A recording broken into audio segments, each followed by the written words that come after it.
தூய்மையாவீர்கள். தூய நீரை உங்கள் மேல் தெளிப்பே, நீங்கள் அனைவரும் தூய்மையாவீர்கள். கடவுளே, தூயதோர் உள்ளத்தை என்னுள்ளே படைத்தருளும். உறுதி தரும் ஆவியை, புதுப்பிக்கும் ஆவியை என்னுள்ளே உருவாக்கியருளும். உமது முன்னிலையிலிருந்து என்னை தள்ளிவிடாதேயும். உமது தூய ஆவியை என்னிடமிருந்து எடுத்து விடாதேயும். தூய நீரை உங்கள் மேல் தெளிப்பே, நீங்கள் அனைவரும் தூய்மையாவீர்கள். தூய நீரை உங்கள் மேல் தெளிப்பே, நீங்கள் அனைவரும் தூய்மையாவீர்கள். என்றும் வாழும் ஆண்டவர் இயேசுவில் வாழுகின்ற சகோதரர்களே, சகோதரிகளே, உங்கள் எல்லாருக்கும் மகிழ்ச்சி நிறைந்த காலை வணக்கம். இன்றைக்கு நாம் தியானித்துக் கொண்டிருக்கக்கூடிய திருப்பாடல் 51 நம் அனைவருடைய மனதிலும் நீங்காத இடம் பெற்றிருக்கக்கூடிய திருப்பாடல் என்றால் அதிலே மாற்று கருத்து இல்லை. இன்றைக்கு இந்த திருப்பாடலுடைய பல்லவியாக நாம் வாசிக்க கேட்டது, தூய நீரை உங்கள் மேல் தெளிப்பேன், நீங்கள் அனைவரும் தூய்மையாவீர்கள். தூய்மையான நீரை ஆண்டவர் நம்மீது தெளிக்க நாம் தூய்மை அடைகின்றோம் என்பதை இந்த திருப்பாடலுடைய பல்லவி நமக்கு சுட்டி காண்பிக்கின்றது. அன்புக்குரிய சகோதர சகோதரிகளே, விவிலியத்திலே ஏராளமான நீர்நிலைகளை நாம் பார்க்கின்றோம்.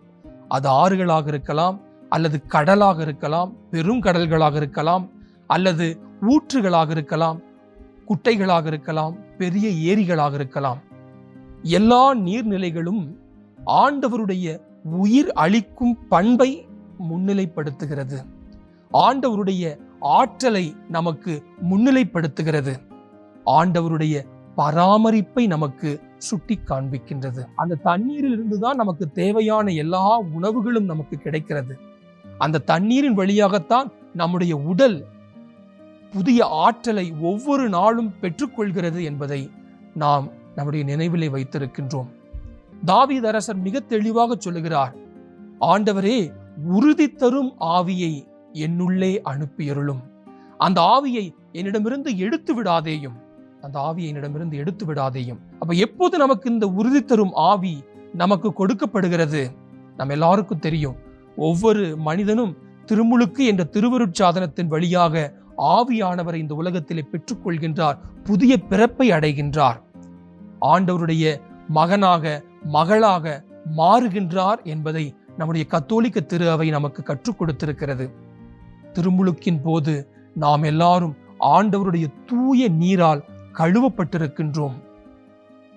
அடுத்ததாக ஒப்புரவு என்ற திருவருட்சாதனத்தின் வழியாக ஒவ்வொரு முறையும் நம்முடைய உள்ளத்திலே நாம் குற்றங்களை உணரும் போதும் ஆண்டவர் ஒப்புரவு என்ற இந்த திருவருட்சாதனத்தின் வழியாக, இந்த தூய நீரின் வழியாக நம்மை தூய்மைப்படுத்துகிறார் என்பதையும் நாம் மறந்துவிடக்கூடாது.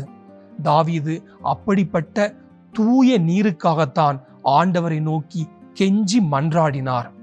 ஆண்டவரும் அந்த தூய நீரினால் தாவீதை தூய்மைப்படுத்தினார் என்பதையும் இந்த திருப்பாடல் நமக்கு சுட்டி காண்பிக்கின்றது. எல்லாவற்றுக்கும் மேலாக விவிலியத்தினுடைய இறுதி புத்தகம் திருவெளிப்பாடு அதிகாரம் 22 மிக அழகாக சொல்லிக் கொடுக்கிறது. வாழ்வு தரும் நீரூற்று ஆண்டவரிடமிருந்து பொங்கி வழிகிறது. அந்த நீரூற்று செல்லக்கூடிய இடமெல்லாம் பசுமையும், இன்னும் குறிப்பாக நோய்களை தீர்க்கக்கூடிய மருந்துகளையும் அந்த நீரூற்று மனிதர்களாகிய நம் ஒவ்வொருவருக்கும் கொடுக்கிறது. அன்புக்குரியவர்களே, ஆண்டவர்தான் உண்மையான நீரூற்று என்பதை உணருவோம். அந்த நீரூற்றின் மீது நம்பிக்கை வைப்போம். அந்த நீரூற்றிலிருந்துதான் நாம் எல்லாரும் திருமுழுக்கின் போது கழுவப்பட்டோம் என்பதை நினைவு கூறுவோம். ஒவ்வொரு முறையும் அந்த நீரூற்றாகிய பாவ மன்னிப்பில் தான் புது பிறப்பு அடைந்து கொண்டிருக்கின்றோம் என்பதை நம்முடைய மனதில் நிறுத்துவோம். எனவே ஒவ்வொரு முறையும் நம்மை புதுப்பித்துக் கொள்ள, நம்முடைய வாழ்வை தூய்மைப்படுத்த நீரூற்றாகிய, உண்மையான நீரூற்றாகிய, வாழ்வு தரும் நீரூற்றாகிய ஆண்டவரை அணுகிச் செல்வோம். அவர் கொடுத்திருக்கக்கூடிய திருவருட்சாதனங்களை அணுகிச் செல்வோம். நம்முடைய உடலையும் நம்முடைய ஆன்மாவையும் தூய்மைப்படுத்திக் கொள்வோம். இப்படிப்பட்ட வரங்களுக்காக விண்ணக தந்தையை நோக்கி ஜெபிப்போம். அன்பு தந்தையே இறைவா, நீரினால் எங்கள் ஒவ்வொருவரையும் நீர் கழுவுகின்றீர், ஆசீர்வதிக்கின்றீர், தூய்மைப்படுத்துகின்றீர். அதனுடைய மகத்துவத்தையும் அதனுடைய உன்னதத்தையும் நாங்கள் ஒவ்வொரு நாளும் நினைவு கூர்ந்து அணுகிச் செல்ல ஆண்டவரே எங்களுக்கு சக்தியை தாரும். மனதார மன்னிக்கவும், மன்னிப்பை பெற்றுக்கொள்ளவும் எங்களுக்கு வல்லமையை தாரும். இந்த மன்றாட்டுக்களை எல்லாம் எங்கள் ஆண்டவராகிய கிறிஸ்து வழியாக உம்மை நோக்கி ஜெபிக்கிறோம். எங்கள் ஜெபம் கேளும் நல்ல தந்தையே. ஆமேன்.